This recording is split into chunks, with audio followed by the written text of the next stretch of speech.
Hey guys, pane vanhu here panapa?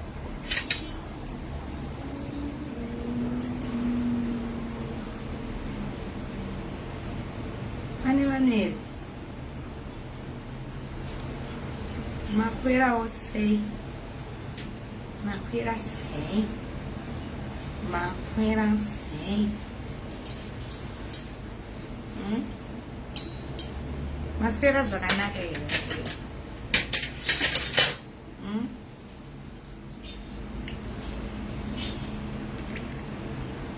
Hey guys, how are you guys? What's up? What's up? What's going on? How is your day, guys?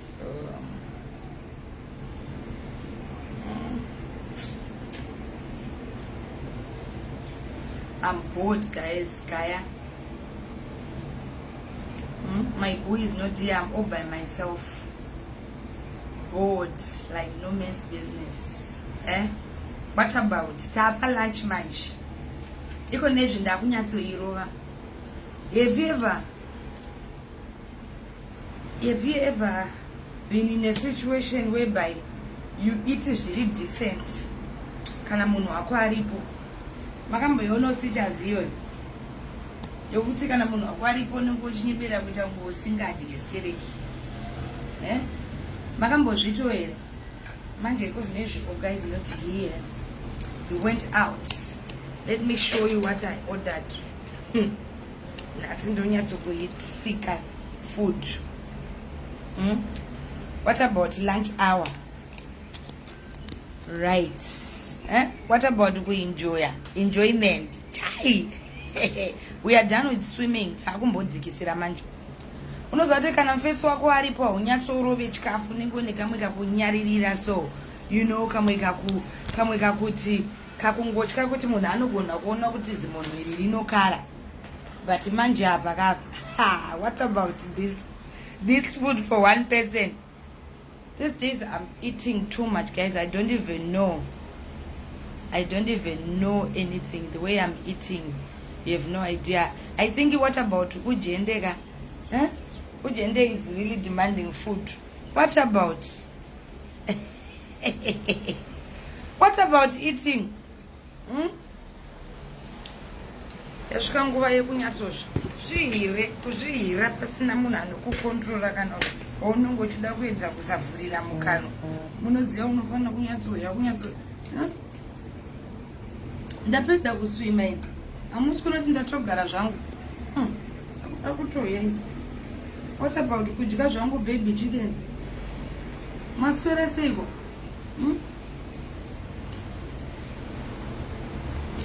What about enjoyment?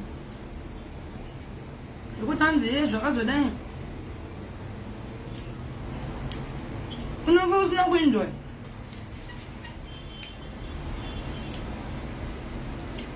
Aitana mazvoti batira mberi. What about it? Kunyatsorova chikafu. Tapa lunch hour. And I'm very bored because Oga is not here.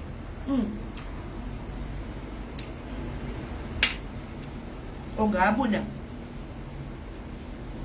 Pepe varume pavanenge varipo tinenge tichinyebera kuita fork and knife. Ndotinoti vane vakadzi voboka vakaenda kumarestaurant uko, they want to act all English. Achikwengera fork and knife haigutsi. Munhu nyatsononga zvinhu shandisa maoko aya. What about kunyebera? What about kunyebera chirungu? Chirungu chinongoita kana munhu aripo, munhu achingobuda shamwari zvakachikafu, unofanira nzara uchiita chirungu.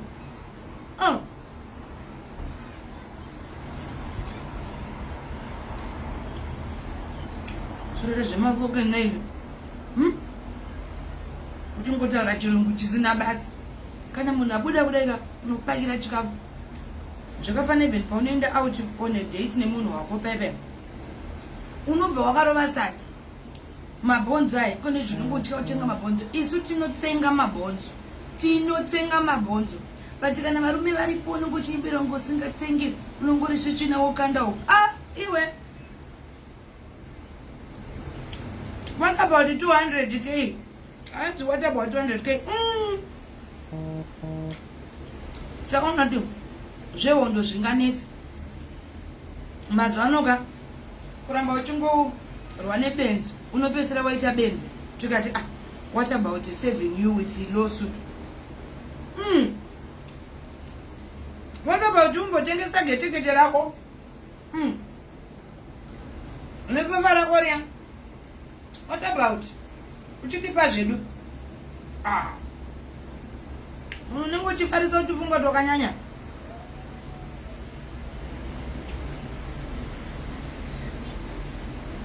Toda kumbomushanda. What about kumushanda zviri legit? Because kumushanda nemaoko unosungwa. Saka ite ukadai olovachi. It's always good to follow the law. What about follow the law? Munakanetsa. Unoramunga nehasha.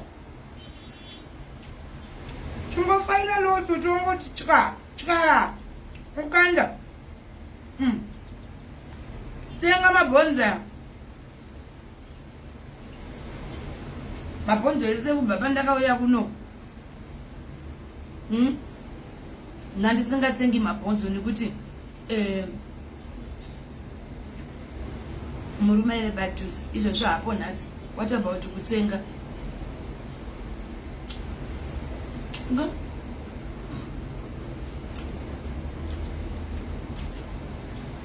Kutsenga mabhonzo what about? This time man ndimuredi. Ndakaona kuti zvekuwawata zvinobvisa dignity.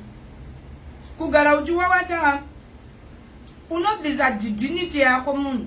Unenge utori munhu ari bowa nedignity. Munhu otoramba achienderera achifunga kuti akanyanya. What about vanomitira GoFundMe? Because nyaya iyi handisi kuzoirega. What about 200?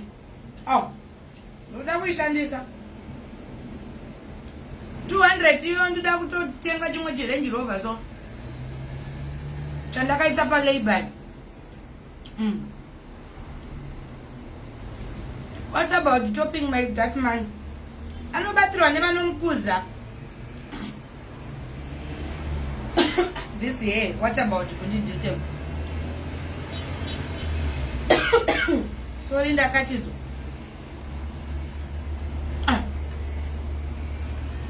No fork and knife shamwari. Shamwari fork and knife inoitwa kana murume aripo uchita chirungu chisina basa. Kana murume asipo shandisa maoko. Fork and knife haigutsi. Ndakachizwa nebhonzo. What about dignity? Bonzo rapinda pauro. Lazi nyama chiri kuvavirira. Kandimwire zvikoko. Ndikupa recovery izvezvi kutsenga mabhonzo kana baba vauya manheru ndobva ndati no. I just want light food. Apa ndatomborova mabhonzo angu.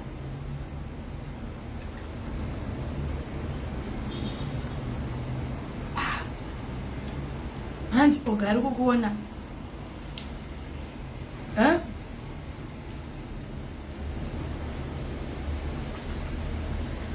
Aiwa kana kasawana 200 yangu. What about kumbogara kuchikurupi? Anonosanganawo nevakadzi vaya vanorova vaya. Nevaya vanozvita machampions. What about kusangana nemachampions kuchikurupi?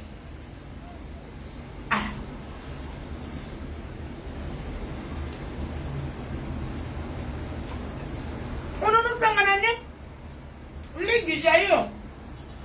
Kuchikurupi ndokune all time. Ana Mike Tyson. Ana ningekuno. Munike mchipisa nemunhu. Mchipisa na pesa na munhu. kwete kuda kutishaisa mfaro zvedisana mai ujeni titoshaya mfaro nekuti hanzi tina minister information and publicity vepafacebook vasina tsamba. Unotaura life yemunhu une tsamba?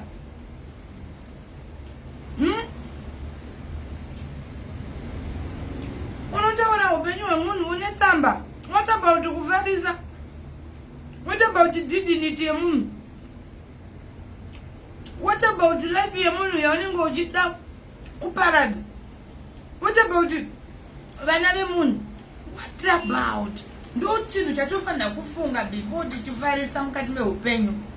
Kuti nauye kungotaura zvinhu zvevanhu vausingazivi, vausati wakamboona, iwe uchitaura uchita kunge zvinonzi uchipoko. What about kuzoloketwa? Unoloketwa ka? Location fair. What about kusungwa?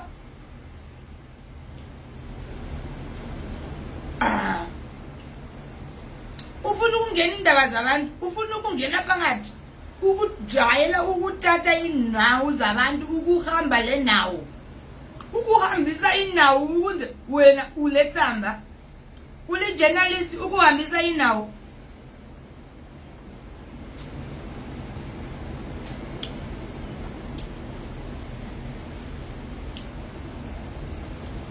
Ukuhambisa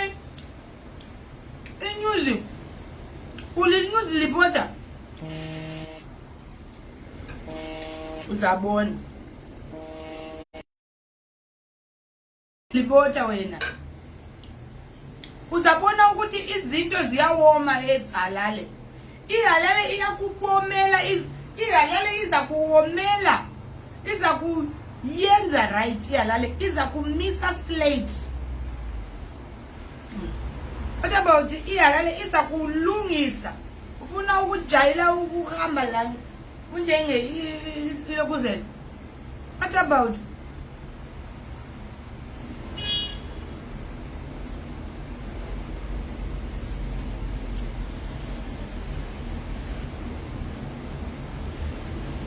Ukuhambisa inawo. Ufuna ukuhambisa inawo njenge ibot. Ulibot. Uzabona.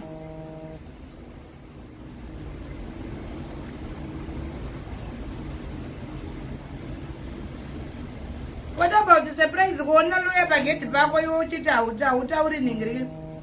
Hauzikani paunogara. What about this is Harare?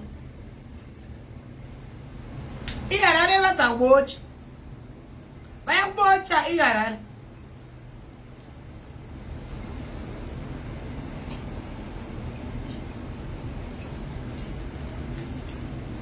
Ipoyisa yakubocha so. Twak ipoyisa. Chigune ndakabva nzara iyi. Nzara iri kurwadza ndakabva nzara. Ndaida kubvisa nzara ndobva yabva the original nzara. So inzala yami akula nzala lapha. Inzala idabukile ihamba elokuzeni lapha. Inzala ibvisikile lapha. Ngifuna ukulimova inzala ngavalula inzala ngaphuma kathesi. So iyalwadza le inzala. Uzoba strong Tombo. Uzoba strong girl. Uzaba strong. iHalale bayakufundisa ukuthi uyahamba so uyahamba left, uyakhona left, uyahamba, uyafika phakathi. iHalale ayisi job ekliya. iHalale bayakubamba. Amaphoyisa ayakubamba kancane. Iphoyisa iyakuthi chu, iphoyisa iyakufaka ilokishini, iphoyisa iyakufaka phakathi la.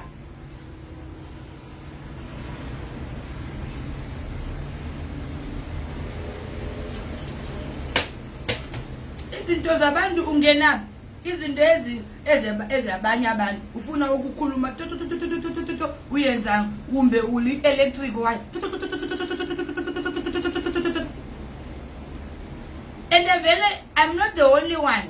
Umunye uyabuya bonke bayabuya bayabuya bayazazi imakopolo bayabuya ukufaka amaphepha la ukufaka uyadzidza igole lino uyadzidza igole lino iyakufundisa uzoba strong ntombo uzoba strong girl uzalwa ntombo ilwa ntombo uyalwa katesi uzalwa mana ngizidlile ichicken yami la umntana wami isisu lami liyakhula mana ngifide isikoko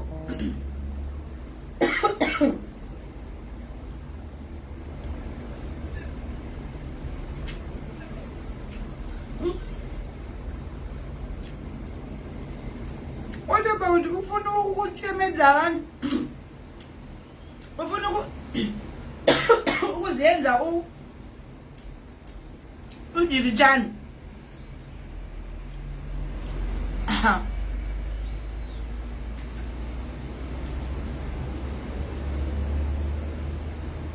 iphoyisa ifake iphepha endlini yawo if kola igole lino uyamama igole lino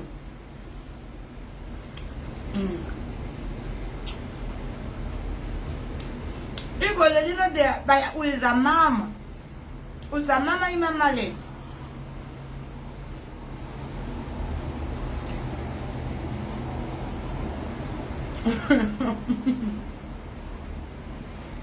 igole lino uyadzidza mame mimomu tate tito tu mama meme mimi momu igole lino fafa fefe fifi fofo fufu igole lino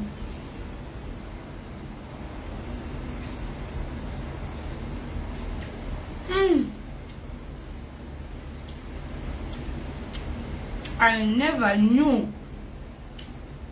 that life is good when you mind your own business. I never knew. Just look at this beautiful view.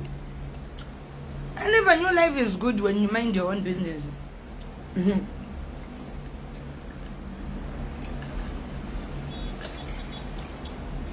I never knew life is good. Uyadla inyama yako, uyadla ikoko, uyanathi ikoko, uyahamba phandle uyaswima, uyabona abantu ngamakhiwa, uyabona amakhiwa ayahamba, uyamamolesa, uyabona iview le, uyabona imoto ziyahamba, bona imoto ngabahamba ngamakhiwa, uyawakwazisa. Ukuminda ibusiness lakho important life. Life uyaminda ibusiness yakho uyafala uyiliwe uliwe stress free uyabona. Hello uyabona abantu bonke lapha uya enjoy life yakho uyadla uyafuta uzayenza imadafini uyabona. But nxa ufuna ukungena indaba zabantu ufuna ucabanga ukuthi wena uMike Tyson or uJohn Cena bazokubotsha iphoyisa iyakubotsha iphoyisa. Watch what about sifuna ukubona ukuthi laba abantu bayakuthuma lapha baza kunika imali yokubadala lonke amarabastart lawo. Ufuna ukushamsila wena uyadlala emarabastart ufuna ukungena izinto ungenaphi ufuna ukuzenza Minister of Publicity Information and Publicity ukuthatha indaba zebantu ukuthawula izinto ezinema izinto. What about izinto ezinema?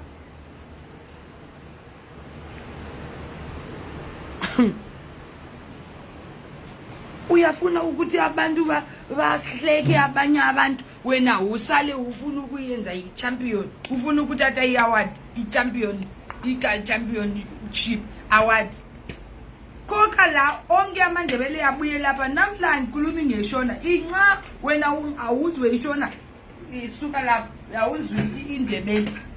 Namhlanje ngiyakhuluma ngamandebele kuphela. Ngifuna amandebele comments. Uyabona?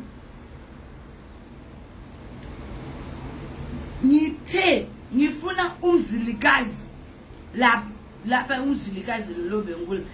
Nxa ungazwisisi namhla siyakhuluma ngendebele. Vele. Uyabona vele? Vele izinto zokukhuluma i-chat. Bayakubotsha. Bayakubamba abantu laba. Bayakufaka ingunju, bayakufaka so.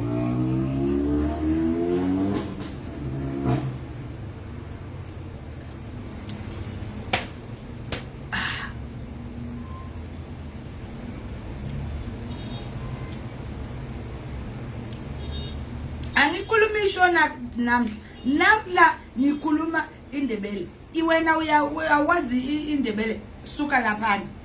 Namhla ngifuna ukukhuluma ngamaNdex kuphela, lamaZulu kuphela.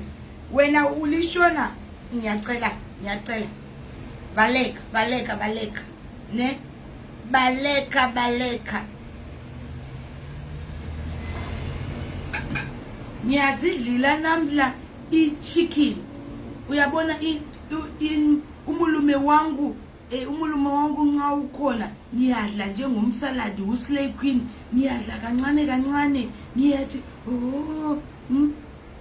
please baby ngifuna ukulutha, ngiyanyeba angifuna ukulutha, just ukufuna ukwenza umsaladi. Mina ngizi umsaladi, mina ngiyatsenga amabhonzo lawo.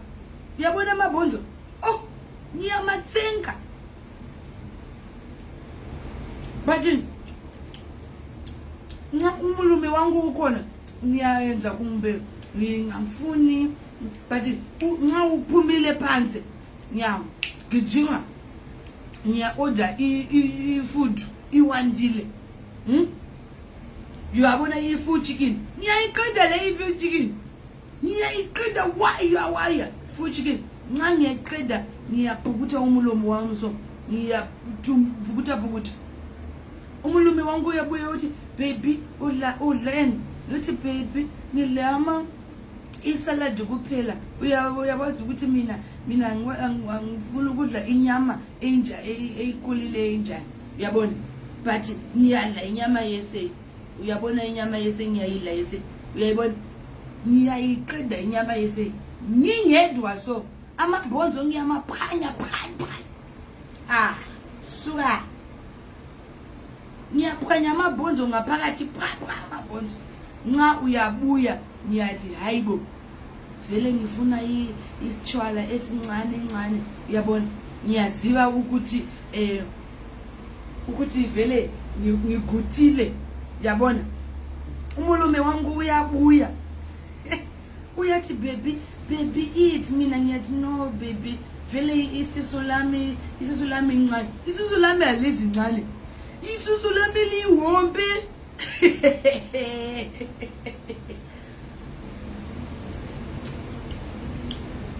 Kuthi mayithi uqedile ufuna ukutukwa. Isizala izinto lezi. But nxa umulume wami ukhona ngiyathi ngise-diet, ngifuna ukuyeva isisu elincane iflat tummy yobani. Suka. Iflat tummy yokuyenzeni? Ufuna ukuthi ngithe iflat tummy abanye abantu balema big tummy nezibunu ezinkulu. Ufuna ukuthi mina ngibe ngesimo zibunu because for the wine. What about? Ngifuna izibunu lezi. Inetwork iyaqhuba la. Inetwork iyagijima. Inetwork iyabaleka ukuthi ngifuna ukukhuluma lawe, but inetwork iyagijima. Ngiyadla, ngiyaponda iskafu. Ngiyaziponda.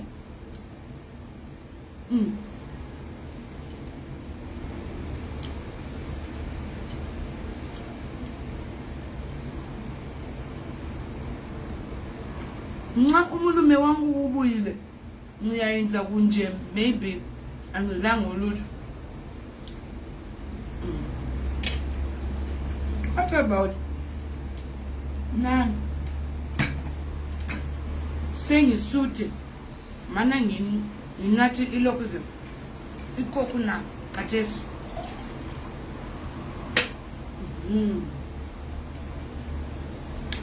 kathesi ngiyanatha ikoko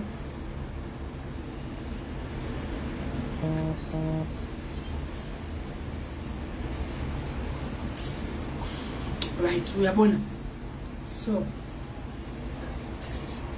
sengiqedile sengisuthe uyabona ngiyayenza now kathesi ngiyayenza so uyabona now lo umulume awona ukuthi mina ngadla uyabona nawe ngiyahlala lapha ngiyacleana then ngiyahlala ngiyabona ibeach liyana uyabuya uthi bebe udlene ngiyathi ama vegetables kuphela uyabona so this is what we do. I have told you before your man takes you out, dlana ntombo, idla ntombo, idla ntombo. Before he takes you out, idla ntombo, idla ntombo. Then nxa usefikile ehotel kumbe wherever you are eating, idla kancane ne ukuthi abona ukuthi wena uyakhala uri greed. Abona ukuthi uri greed. Uyabona? But nxa uyakuthatha ehotel uya order light food ukuthi acabange ukuthi acabange ukuthi wena you are not a big eater. Full stop.